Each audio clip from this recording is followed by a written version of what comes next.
Alguma coisa na linha temporal com a coluna 3, bucha ao longo de Z, hoje X3, e aqui vai aparecer aqui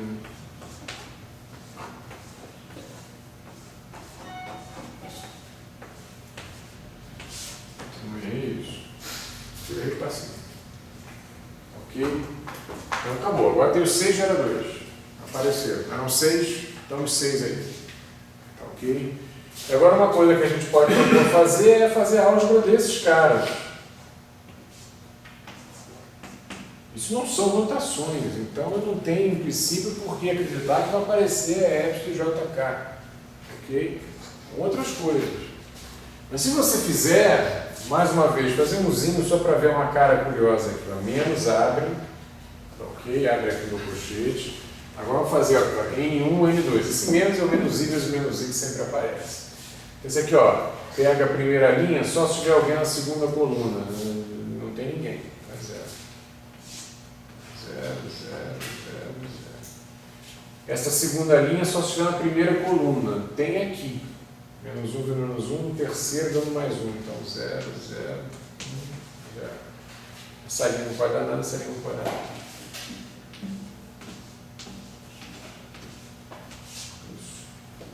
Ok? Menos. Agora eu vou fazer N2 vezes N1. Vou fazer o contrário. Esse vezes esse. Então, a primeira linha, só se tiver alguém na terceira coluna. É isso? Não tem ninguém. Então, se eu não estou errado, vamos isso aqui. A segunda linha não tem como dar nada mesmo. A terceira linha, ela tem aqui na primeira. Então, ela vai dar na segunda, aqui vai dar mais 1. 0, 1, 0, 0. E aqui 0, 0, 0, 0. Então, esse aqui vai dar, esse termo aqui dá mais 1 e esse termo dá menos 1. Não é isso? Esse menos aqui, esse aqui tem 2 sinais. Então, dá 0, 0, 0, 0. O continha chata aqui, 0, 0, menos 1, 0, mais reveladora.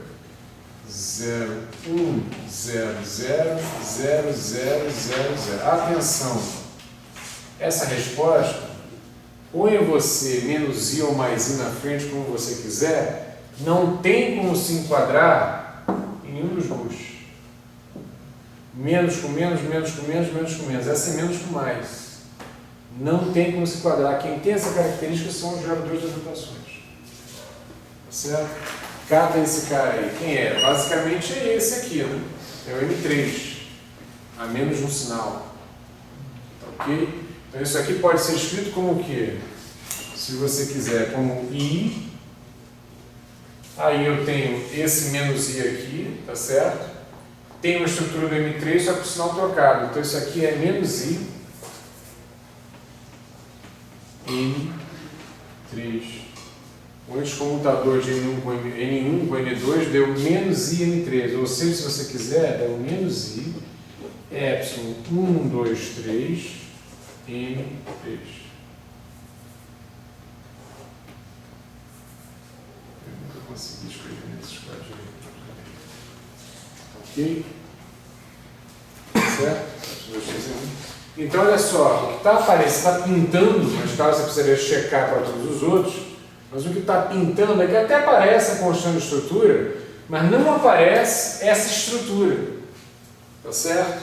Olha só, ou aparece para o grupo inteiro de incógnitos, mas não para os buchos. Para os buchos está aparecendo NI com NJ, a vocês conferirem, menos I, JK, NK.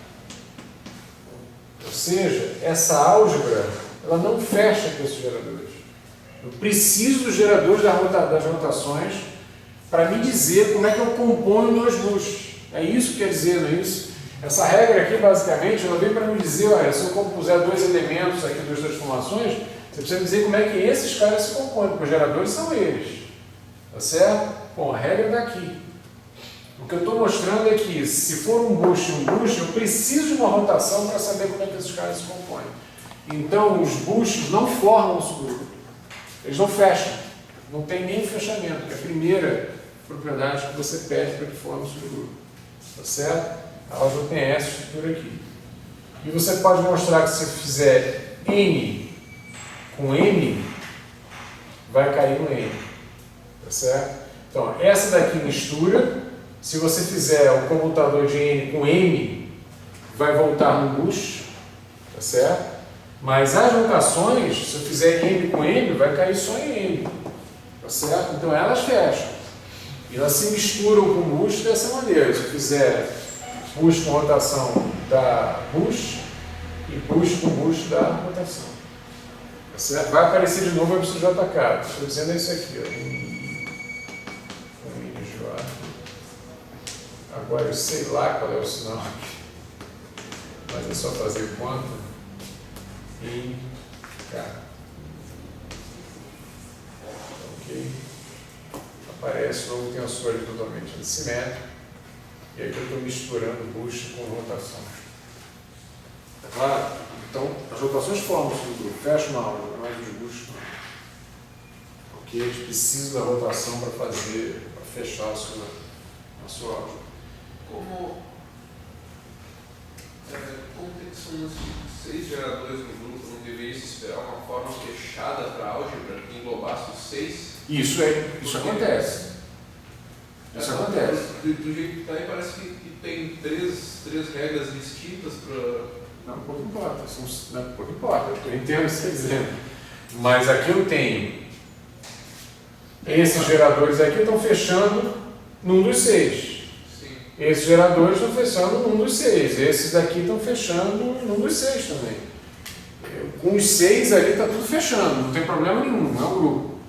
Se eu for pegar 3 em particular, que a gente resolveu chamar de bush, que são aquelas rotações hiperbóricas envolvendo o setor temporal, eles não fecham, neles mesmos. Mas os 6 estão fechando dentro dos 6, isso está acontecendo. Está claro? Olha aqui, quando eu fiz bush com bush, deu rotação. Rotação dos 6. Quando eu fiz bush com rotação, deu bush, mas isso é um dos 6. Quando eu fiz rotação com rotação, deu rotação. É um dos 6. Eu não estou saindo, isso está fechado. O grupo completo é fechado. O que eu não consigo é fechar no subconjunto, não subgrupo, só dos números. Tá? Mas está fechado. É igual os números pares e ímpares, né? Pelo menos isso. Se você pegar os números pares, um par com um par, um par. Por exemplo, aí no caso o N seria ímpar e o M seria par, né? Então, se colocar, começar a colocar os geradores em 1 a 6, deve dar para uma regrinha. Você pode fazer essa regrinha aqui direto. Você pode escolher aqui e calcular direto. Sigma alfa beta, sigma rho, sei lá, sigma, calcular isso aqui. Usando essa expressão aqui.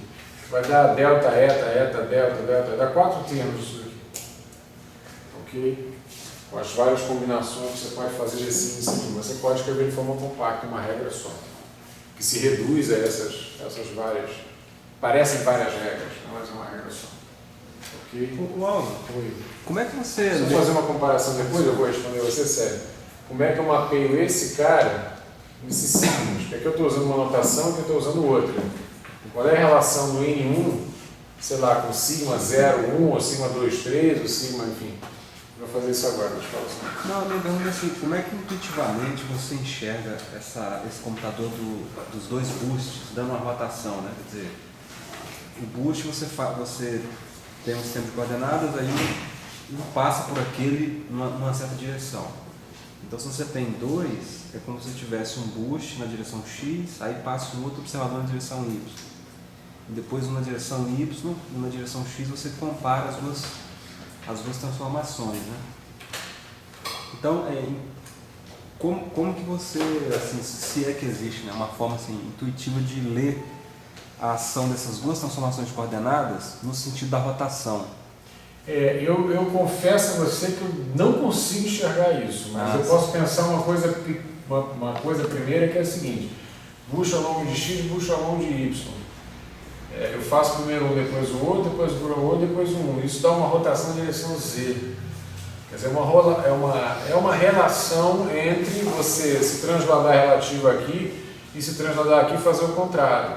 Quer dizer, como você chegar de um para o outro, andar de um para o outro, na verdade você está rodando em torno do eixo Z. Mas isso, assim, para mim é mais mnemônico do que explicativo. Entendi. É a maneira como eu consigo lembrar que é o MZ aqui, mais até porque é constante de estrutura. Mas eu não consigo enxergar isso de maneira clara. Entendi. E eu não consigo. Não, a gente já consegue fico, já ver fico isso. em paz com Você consegue ver isso. Eu não tenho esse olho aberto. Né? Só fazer essa relação, porque ela é... Só uma pergunta antes de Tá, vai lá. continuar aí. Quando você colocou aquele F, aquela conjunto de estrutura, né? Isso. Você tinha que ela definia ali o... Ela estava dada para o grupo. O grupo tinha essa conjunto de estrutura. A gente sabe que esses N's 1, 2, 3 e os N's 1, 2, 3, eles estão fechando. Eles estão caindo dentro. Essa corrente de estrutura não é única. Ou é única? Porque tem aquele menos que está mudando. O que está acontecendo? Você teria que achar essa constante de estrutura numa notação em que esses componentes tinham reclamado justamente. Porque todos os 6 geradores aparecessem descritos de uma maneira única. Aqui o que a gente está achando é uma constante de estrutura para o subgrupo que é das notações espaciais, tridimensionais. Ok? Então você teria que ler isso aqui de fato aqui. Essa aqui é a álgebra. Mas vai ter. Vai ter, sem problema nenhum. Você tem uma constante de estrutura aparecendo aí. Mas eu deixo isso aqui para vocês abrirem, mas o que eu quero mostrar nesse momento é a relação entre... Mas não tenha dúvida, na verdade essas coisas todas têm estrutura de rotações, porque mesmo os bush a gente consegue escrever como rotações só que hiperbólicas. Tá certo? E isso é responsável pela presença desse sinal aqui e pelo fato de você mapear fora do conjunto. Mas olha só para fazer uma correlação entre essas coisas, por exemplo, quem é o M1, tá certo? Esse M1 ele vai ser, a menos que eu tenha errado no sinal, o sigma 2, 3. Certo? Vamos ver se funciona. Olha só, se aqui for sigma 2, 3, alfa igual a 2, beta igual a 3, então, por exemplo, aqui que eu tenho delta mi alfa, como alfa é 2, aqui é a única componente que eu tenho comigo a 2. Para a delta de 2, que é 1. Se beta é 3, então esse eta de mi beta é o eta 3, 3, é o único que tem, e isso vale menos 1. Então, menos 1 vezes 1 dá menos 1, tá certo? Vezes esse menos i aqui daria mais i. Então, a componente mi igual a 2, mi igual a 3, ou seja, linha 2, coluna 3, deveria ser mais i. Então, linha 2, coluna 3, deveria ser mais i, está dando menos i. Então, eu estou achando a coisa com o sinal trocado. Você vai falar por quê? Ok? É uma questão de convenção só. Se eu pegar o bom dessa história é que o sinal vai estar trocado para todos, ou seja, realmente é uma questão de convenção. Tá? Porque normalmente você associa M1 a sigma 2, 3. Você faz isso aqui, ó, MI é meio de Epsilon i JK em JK. Opa, perdão.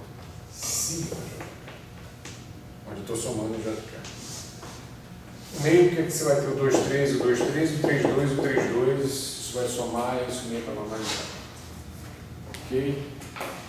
Aqui a gente está achando isso aqui. Isso não é problema nenhum. Tá? Isso é uma questão de escolha. Escolha de repente desse sinal aqui, ó. Subiu. Esse sinal aqui. 1 mais i sobre 2 ômega alfa beta sigma alfa beta. Poderia ter escolhido menos. Ok? Questão de parametrização ali. Mas de qualquer forma, coerentemente, esse cara deveria dar igual a sigma 1, 2, essa é a regra, portanto aqui deve dar menos sigma 2, já que a gente está achando o sinal trocado. Então vamos ver, sigma 1, 2, quem que eu teria? Ó? Esse agora vale 1 e esse agora vale 2, ok? Então, na linha 1, coluna 2, teria que aparecer o quê? 1 vezes eta22, que é menos 1, vezes menos i, ou seja, deveria aparecer mais i. Então, no sigma 1, 2, linha 1, coluna 2, eu disse que era esse cara, deveria aparecer mais i. Com linha 1, coluna 2, aparece exatamente o númerozinho. Então, eles são de menos que apareceu aí. Ok? E assim por diante. Ah, mas tem mais um cara aqui diferente de 0. É justamente quem? A linha 3, coluna 2, claro. Porque quando eu pegar... Opa, nada disso. É isso mesmo. Quando eu pegar o 1, 2, eu posso ter esse cara 1, 2, e aí é dado por esse termo, ou posso ter o 2, 1, e é dado por esse termo aqui, ó. Mi, beta. Então agora é o 2 aqui, mi, alfa, agora é o eta 1 aqui, que são de menos na frente. Essa é a outra, é a contrapartida, aquela ali é assimétrica, você pode achar outro elemento. E sempre que eu tiver aqui, ó, uma coleção de 2 números, e aqui não tiver exatamente esses mesmos 2 números, ou 1, 2, ou 2, 1, ou coincidindo esse com esse, ou coincidindo ao contrário, que é o que acontece aqui, tá certo? Então a resposta é 0. Okay? Então o sigma 1, 2, que é o M3, se não for linha 1 ou coluna 2, então, por exemplo, linha 0, coluna 3, linha 3, eu não estou falando nem da 1 nem da 2, então o resultado é 0. Ok? Então você consegue escrever compactamente esses geradores, de fato, naquela notação que a gente viu usando. Esse aqui vai dar provavelmente mais sigma 3, 1. Já que os outros eram menos, normalmente que deveria ser. Não, menos, né? 3, 1, 2 é menos também. Ok? E esses N aqui, ó. Então aqui é sempre um sigma e J. Sigma com 2 índices de contagem espacial. E esses etas que aparecem aqui, o eta 1, por exemplo, esse aqui deve ser igual ao sigma 0, 1, ou menos e. Vamos ver. Ok? Sigma 0, 1, se eu puser 0 e 1 aqui, mais uma vez, eu só vou ter gente na linha 0, coluna 1, ou na linha 1, coluna 0. Tá certo? Bom, isso já é o que acontece, né? Linha 0, coluna 1, linha 1 na coluna 0. Isso aí está satisfeito, o resto é 0. Tá? Nele mesmo. Agora, se eu tiver 0, 1, por exemplo, esse aqui é delta 0, 0, eta 1, 1. 1 vezes menos 1, se é menos 1, não, vai dar mais i. E aqui dá mais i mesmo. Ok? Então, nesse caso vai funcionar. Ah, mas aqui é complicado com o sinal de menos. Se você fizer o delta 1, 1, eta 0, 0, esse cara é mais 1. Ok? Esse cara era menos 1. Então, isso compensa esse sinal aqui, os dois têm o mesmo sinal. Como você esperava, sem problema. Ok? Então, esse cara vai ser o sigma 01, o eta 2, adivinhe, vai ser o sigma 02, e esse cara vai ser o sigma 03. Então, está tudo escrito naquela forma. Tá certo? Está tudo nessa expressão. Ok? Tudo pronto nessa forma. Quase acabando, eu queria fazer mais uma coisa com vocês, que é um espaço um pouquinho menos usual, e aí tem um pontinho um pouquinho formal, mas eu peço uma paciência de 10 minutos, que é o espaço de funções escalares. Ok? Definida sobre as coordenadas. Então vamos fazer isso para a gente achar umas coisas interessantes. Então, agora eu vou fazer transformações.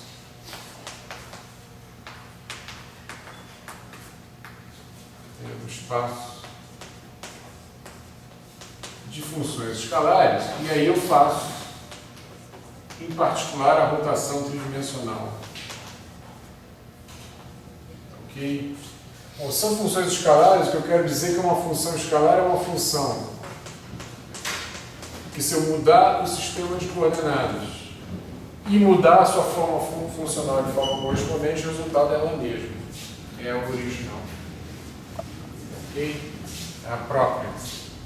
Eu vou supor que a minha nova coordenada é uma função, ou conjunto de coordenadas, das coordenadas antigas, e a regra de transformação segue aí uma coleção de parâmetros.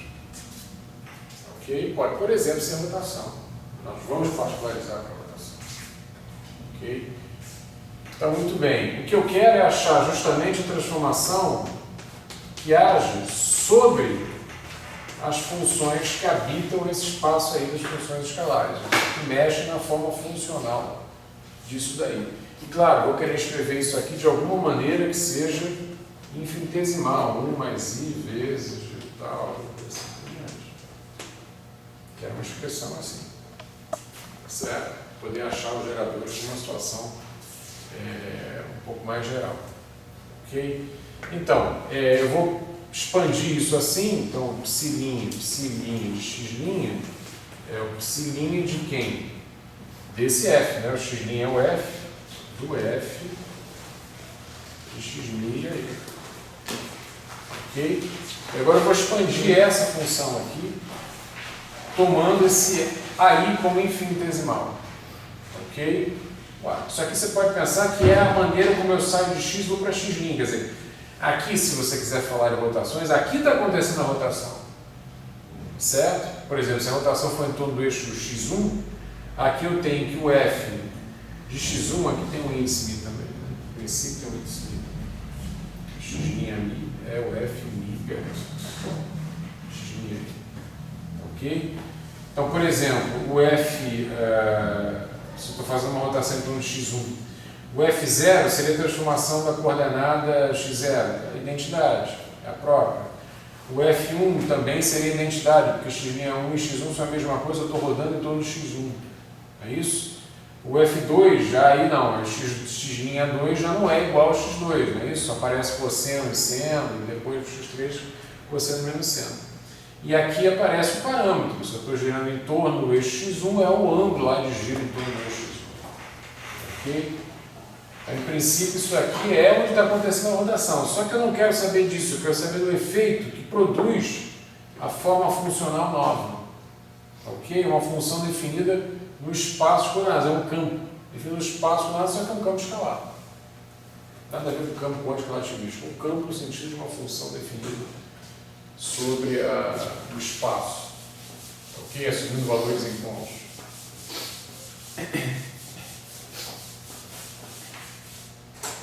Eu vou pegar isso daqui, eu vou querer escrever isso de forma infinitesimal. Então eu vou expandir isso, ó, vai ser um epsilon, para ganhar a cara de infinitesimal. Então isso vai ser f' de x'0, vou expandir em torno de não do parâmetro ser nulo, mas o primeiro termo vai aparecer, se esse parâmetro não for nulo, e derivada de f de μ em relação aos parâmetros avaliado quando esses parâmetros são zero. Mais termo da ordem de epsilon ao quadrado que nós não vamos considerar. Ok? Então, estou abrindo aqui essa forma geral aí da transformação nas coordenadas, ainda não é a minha matriz alterando a forma funcional do psi, dessa função escalar. Ok? Estou fazendo essa expansão aí. É claro que a transformação com parâmetro nulo, como a gente já comentou, é a própria transformação de identidade. Então, esse primeiro termo aqui não passa de x', mais epsilon depois de fi, aí igual a zero, acabou. Que aí é a ordem de epsilon quadrado. Ok? Então é isso aqui. Então agora eu vou escrever seguinte, x' disso. Voltando lá, eu vou dizer psi' de x' é psi' disso. De x' mais epsilon i vezes f'. Qual coisa depende dos parâmetros, mas avaliado quando os parâmetros são todos nulos, ou seja, avaliado em torno da transformação de identidade nas coordenadas. Ok?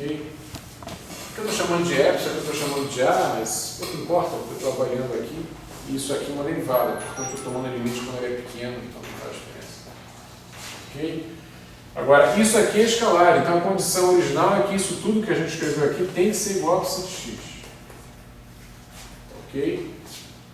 E agora eu vou abrir isso aqui também sério, ou seja, o psi' dessa tralha é o psi' de x', mais essa variação vezes a derivada de psi em relação a x, assim por diante. Ok? Então vou abrir de novo. Esse quadro vai ganhar um prêmio de zona algébrica no ano.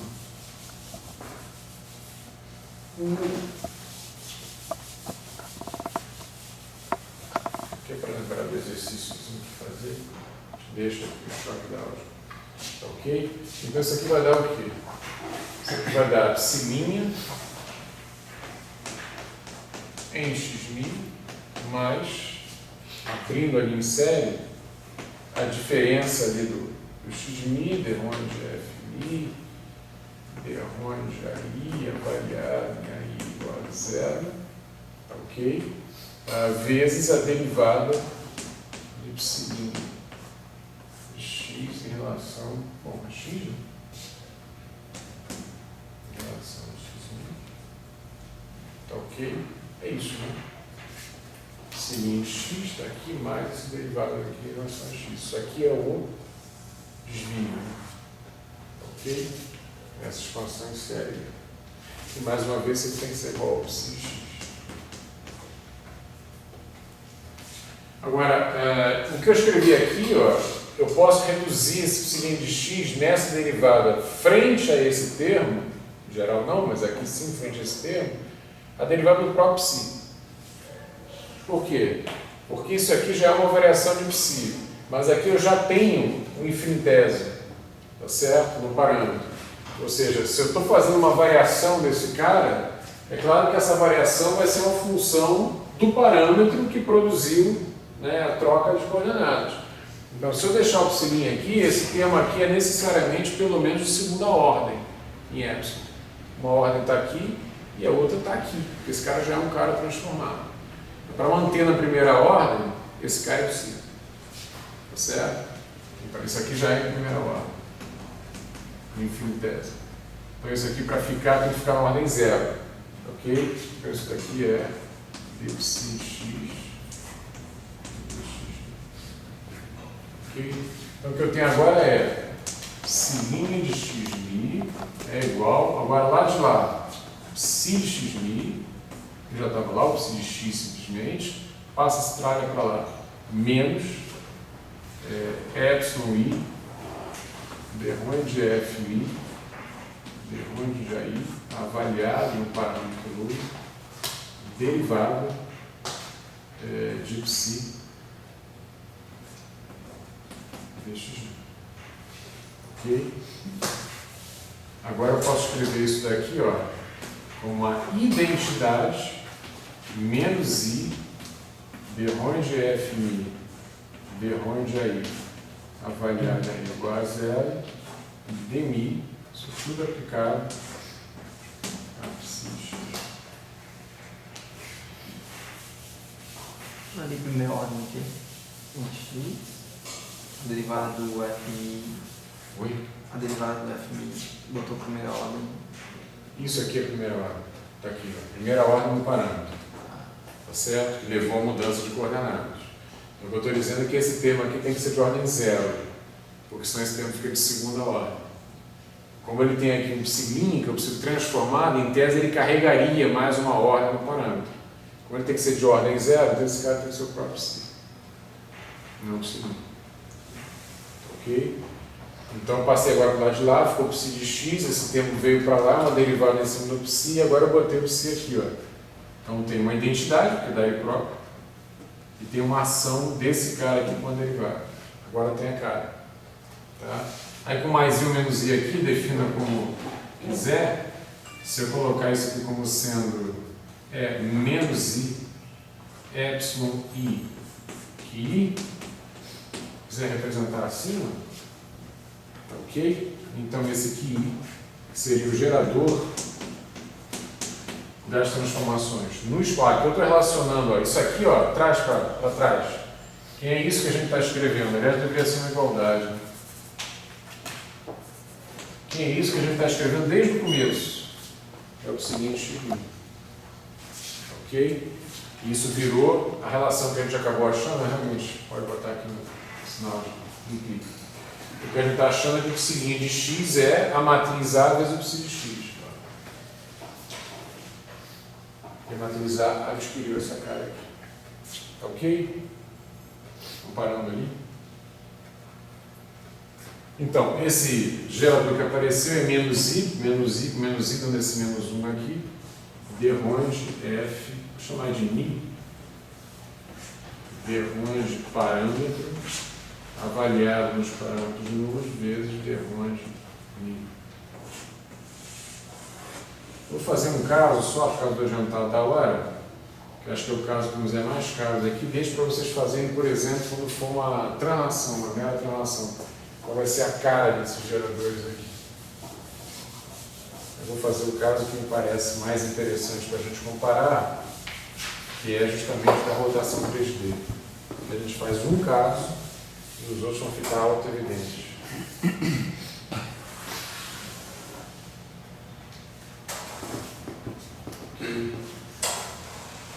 Então, olha só, suponho que você tenha espaço, esteja falando de rotações, mais uma vez, rotações tridimensionais. É a terceira vez que faz isso. Só que agora eu estou representando essas rotações no espaço das funções escalares. Ok? A gente fez no espaço 3D, a gente fez no espaço Minkowski, agora no espaço das funções escalares. Olha a consequência de rotações tridimensionais sobre aquelas funções escalares das coordenadas. Ok? Então, olha só. O que seria isso? Bom, o x' é o f0 x' y. Esse cara é o próprio x0. Identidade. Ok? O x', 1. Aí depende. Se eu pensar que é rotação, vamos pensar aqui em torno de x1. O x'1, que seria o f1, x'y1, é o próprio x1. Não mudou nada. Também. O x'2, que é o que a gente chama de f2 de x'y, esse cara muda. Certo? Esse cara é, digamos, cosseno de φ1 x2, mais ou menos, é uma questão se você vai tomando o ângulo horário anti-horário, x3. É essa expressão para ele. Né? Eu estou fazendo rotações tridimensionais. x'3 é f3, x'y é cosseno, aqui a gente pode chamar, em vez de epsilon, chamar de φ1, que é isso, né? Um parâmetro que está aqui no jogo. Só que aqui ele ainda não foi feito. Ele não foi feito em infinitesimal. Eu estou usando o seno completo aqui, x2 mais o cosseno híbrido, φ1, x3. Ok? Agora, o gerador, da maneira como a gente está escrevendo aqui, ó, da maneira como a gente está escrevendo, eu derivaria. Isso aqui é uma soma. Isso aqui é uma soma. Ok? Isso tudo aí seria uma soma na história. Tá? Olha, esse cara e esse cara não dependem de parâmetro nenhum, porque eles são identidades. Certo? Não tem nenhuma dependência do parâmetro nessa regra de transformação. Então, se eu pegar derrão de f0 em relação ao parâmetro, 0. Derrão de f1 em relação ao parâmetro, 0. Então, o gerador disso não vai envolver nenhum derrão de 0 nem derrão de 1. Claro? Mas eu tenho a derivada de f0 em relação ao parâmetro derrão de 0, mais a derivada de f1 em relação ao parâmetro derrão de 1, mais a derivada de f2 em relação ao parâmetro derrão de 2 e a derivada de f3 em relação ao parâmetro derrão de 3. A derivada de f2 e a derivada de f3 em relação ao parâmetro não é 0. Está aqui, ó, aqui o parâmetro. Ok? Então, se eu fizer, por exemplo, a derivada, então quem vai dar o I1, rotação em 2x, ele vai dar menos I, esse cara aqui. Vamos lá. A derivada do f2 vai vir acompanhada da derivada 2. Então, eu vou até botar aqui, ó, derivada 2, derivada em relação a x2. Ok? Agora, a derivada do f2 em relação ao parâmetro é a derivada disso aqui em relação ao parâmetro. Derivada de cosseno de φ1 em relação a φ1. Menos seno de φ1, não é isso? Mas isso é avaliado quando o parâmetro vale 0. É avaliado em toda a identidade. Então, derivada de cosseno de φ1 vai dar menos seno de φ1, mas avaliado em φ igual a 0, 0. Ok? derivada de seno de φ1 em relação a φ1, a derivada em relação ao parâmetro, dá cosseno de φ1. A variável de φ igual a zero dá 1 vezes x3. Então essa derivada daqui, a derivada do f2, que acompanha o derivado de 2, resultou x3. Ok? Mais a derivada do f3 derivado de 3. Então já vou colocar aqui o derivado de 3. Tá certo? No caso é o x menor, né? Porque senão vai aparecer. É, parece que é o próprio gerador. Tem razão. X menor. x3. Faltou fonte. Seria z, né? z dy. Ok? Agora, se eu fizer a derivada do f3 em relação aos parâmetros, ó, a derivada de seno de φ1 dá cosseno de φ1, atenção de menos aqui na frente. Se eu avaliar no parâmetro valendo zero, esse cara dá menos 1. Tá certo? Então vai dar menos x2. Menos x2. E a derivada do cosseno dá menos seno, mas como é avaliado no parâmetro valendo zero, esse cara dá zero. Então parou aí. Olha o que é isso aí. Você já viu isso alguma vez na vida? x3 derivado de 2 menos x2 derivado de 3. Ou se você quiser, agrega esse menos i aqui. x3 menos i dy, py é a representação de coordenadas, tá certo? Menos x2 e aqui eu vou ter pz. Não é isso? Z, py menos y pz. Gerador monoangular, é isso. LX. Né? E é o giro justamente em torno do eixo x, é o LX. Ok? Mas olha aqui, isso é o gerador que está gerando rotações em torno do eixo x1. Cadê a matriz 3x3 ou 4x4? Não é, né? É uma expressão em termos de funções. Se quiser, é uma matriz de dimensão infinito por infinito. Mas está aqui como operador. Ok? Então, adivinhe quanto vai dar o x2 e adivinhe quanto vai dar o x3. O procedimento é o mesmo. A diferença é de onde você põe os cossenos e os senos aqui. Faça a mesma coisa, só vou escrever aqui o resultado. Tá? Então vai dar o quê?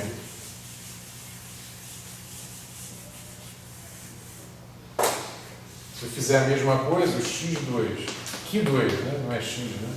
Mas quando eu faço x, vai ser menos i, ok? E aqui vai ficar o quê? É sempre adiantado, né? Que é 3 em 1, só que aqui tem um sinal ao contrário. Mais 1 é 3. Ok?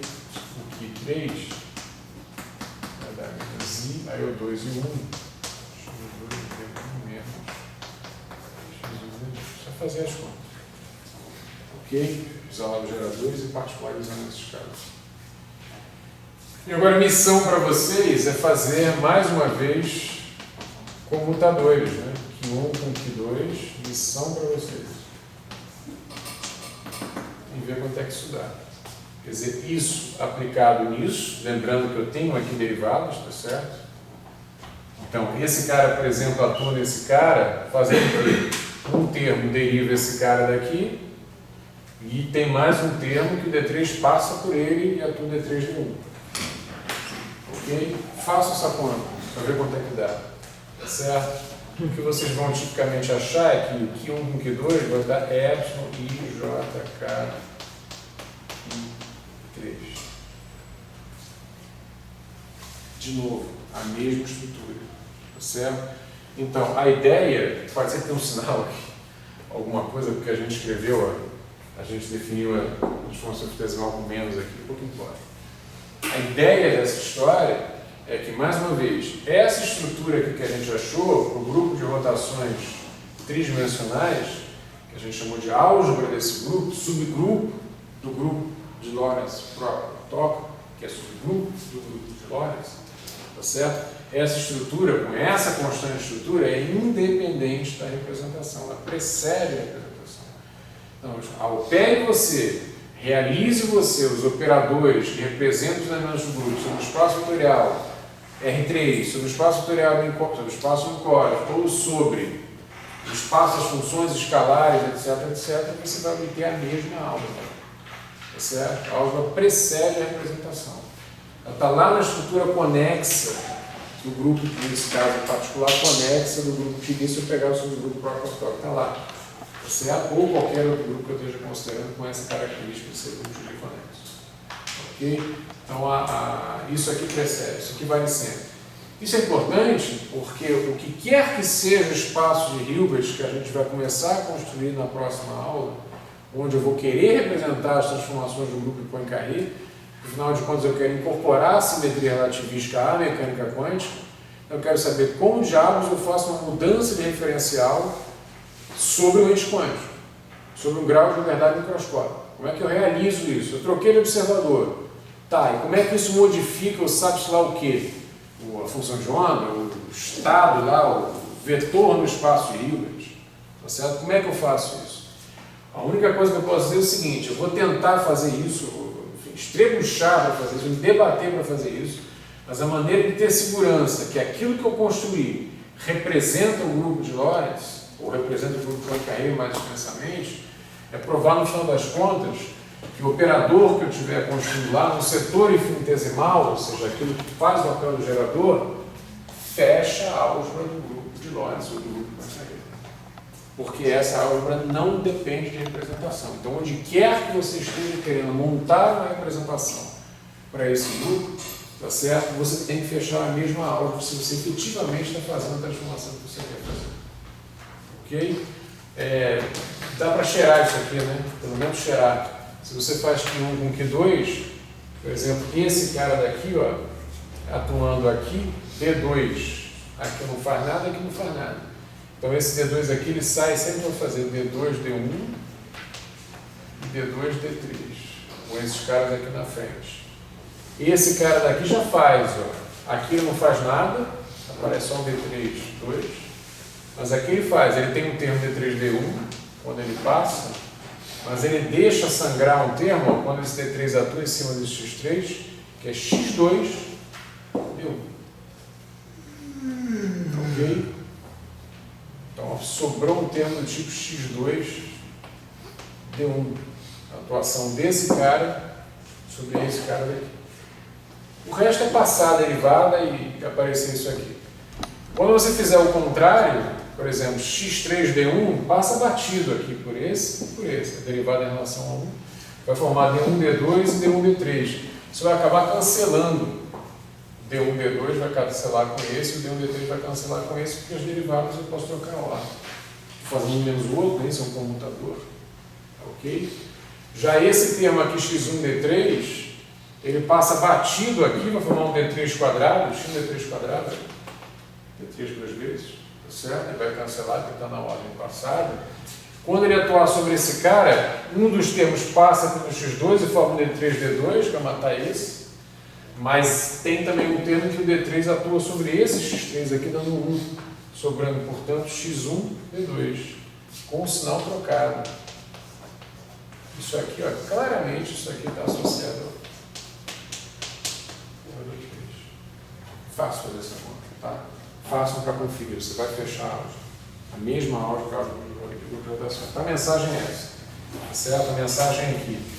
Subjacente à representação que você escolher, o espaço que você escolher, existe uma álgebra que é comum, tá certo? A qualquer representação. Ela vai ser o seu guia, ela vai ser o seu instrumento de checagem, de verificação. Você efetivamente está representando uma transformação naquele grupo, você tem que fechar aquela álgebra. Não importa com que objeto você esteja representando. Os geradores mudam de cara, mudam completamente de cara. Tá certo? Era uma matriz 3x3, 4x4, funções, derivadas, eles mudam de cara. Mas eles fecham sempre a mesma álgebra, sempre estão implementando a mesma transformação. Tá certo? Vocês se referem ao mesmo. Tá bom, gente? Obrigado. A partir da semana que vem é tentar montar o espaço.